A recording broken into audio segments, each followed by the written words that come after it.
Well, Keith, this passage is so near and dear to me that it's hard to go beyond what I already said in the introduction, which is that if you want to find that one moment where everything comes together for Odysseus, coming back to the realm of light and at the same time coming back to consciousness and therefore achieving a different kind of life.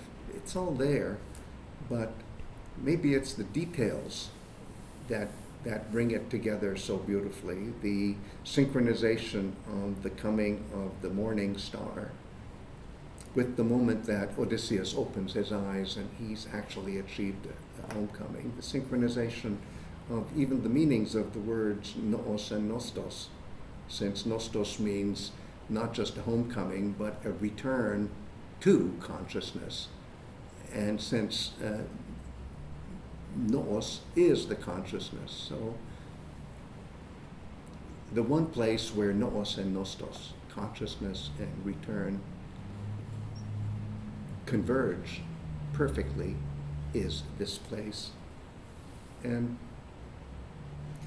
even the coming of the dawn and how that is described so naturalistically, or the way the automatic ship that seems to just be autopilot, as it were, reaches the shore at exactly the right moment. I have to keep coming back to the beauty of the perfect timing here. And I know some people love to think of the Odyssey as an allegory. One of the trickiest words for classicists is allegory, where you're saying something but you never quite say it outright. You have to figure out what the message is. And if this is really a moment where you have life after death, or to use the words that Bach used, sleepers awake, if the sleeper awakes to a life of immortalization, then this is it, because where does it say that Odysseus gets immortalized? Nowhere.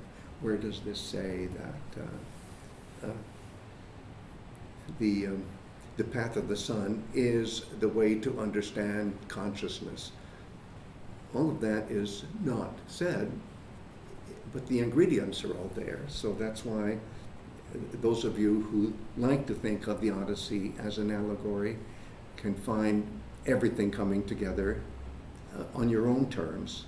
And if you want to read the Odyssey strictly as an allegory. Now, do you, Keith, and I read the Odyssey simply that way?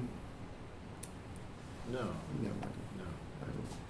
Those are fun details to keep track of. I'm thinking of this phrase in line 89, a man who is like the gods. Yes.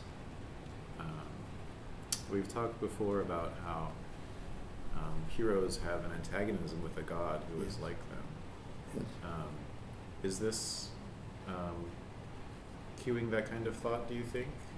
Here, Odysseus, Yes. and his antagonist, Athena, perhaps?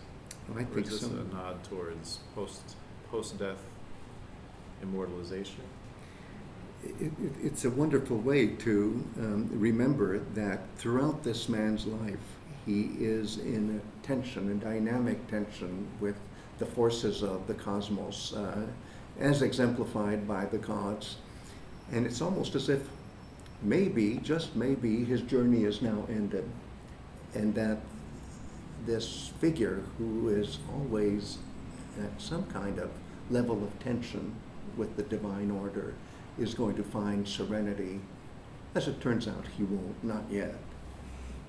But it is a beautiful moment where at least the hope is there that this godlike person, who should be in a very uncomfortable position being a godlike person because of all the antagonism that this epithet implies, this godlike person may finally find his own kind of personal peace.